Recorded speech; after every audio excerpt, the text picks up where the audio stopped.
Persib Bandung akan kembali tampil di hadapan Bobotoh dalam lanjutan Super League 2025-2026. Pada pekan ke-15, Maung Bandung dijadwalkan menjamu Bayangkara FC. Persaingan menuju gelar juara musim ini pun masih berlangsung ketat. Saat ini, Persib Bandung menempati posisi ketiga klasemen sementara dengan 28 poin, terpaut 1 poin dari Persija Jakarta yang berada di peringkat kedua.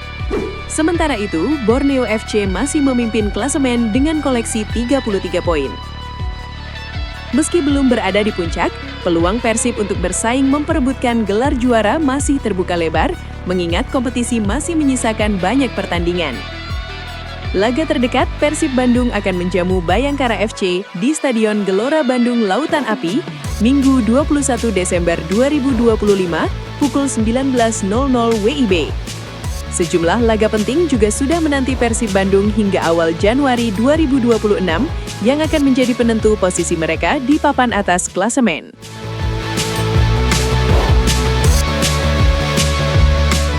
Shin Tae-yong mengungkapkan rasa prihatin mendalam terhadap kondisi timnas Indonesia yang gagal melaju ke Piala Dunia 2026. Pelatih yang akrab disapa STY ini sebelumnya berperan besar membawa timnas Indonesia hingga putaran keempat kualifikasi zona Asia, bahkan sempat disebut sebagai kuda hitam. Namun pada Januari 2025, PSSI memutuskan mengakhiri kerjasama dengan Shin Tae-yong dan menunjuk Patrick Kluivert sebagai pelatih baru. Keputusan tersebut berujung pada kegagalan timnas Indonesia meraih tiket ke Piala Dunia 2026. Kondisi ini memicu kekecewaan publik. Sejumlah supporter melakukan demonstrasi dan menilai PSSI lamban dalam mengambil keputusan serta menuntut kejelasan dasar pemilihan pelatih.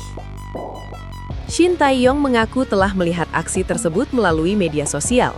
Ia menilai reaksi supporter sebagai hal wajar.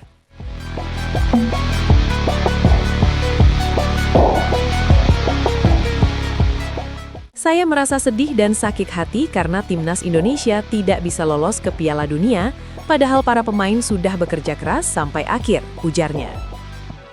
Pelatih berusia 55 tahun itu menyayangkan kegagalan ini, karena perjuangan panjang hingga putaran keempat seharusnya menjadi peluang besar bagi timnas Indonesia tampil di level tertinggi dunia. Kegagalan ini pun menjadi evaluasi besar bagi masa depan sepak bola Indonesia. Persija Jakarta menjamu PSIM Yogyakarta dalam lanjutan kompetisi BRI Super League yang digelar di Stadion Utama Gelora Bung Karno, Jakarta pada Jumat 28 November 2025. Laga ini berlangsung meriah dan penuh semarak. Ribuan supporter setia Persija, Jakmania, memadati stadion untuk memberikan dukungan penuh kepada tim kebanggaan ibu kota. Atmosfer semakin spesial karena pertandingan ini bertepatan dengan perayaan ulang tahun ke-97 Persija Jakarta yang dirayakan dengan penuh antusias dan nuansa pesta di dalam stadion.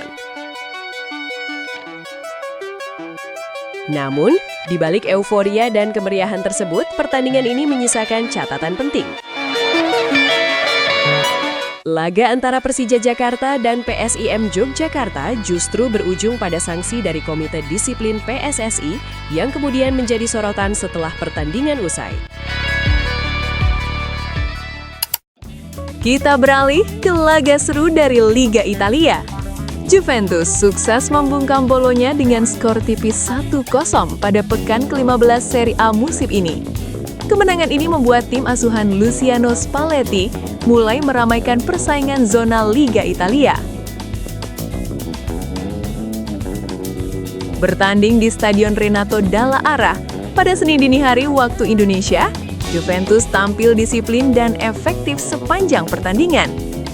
Satu-satunya gol kemenangan Bianfareri dicetak oleh Juan Cabal melalui tandukan keras di menit ke-64 yang tak mampu diantisipasi kiper Bolonya.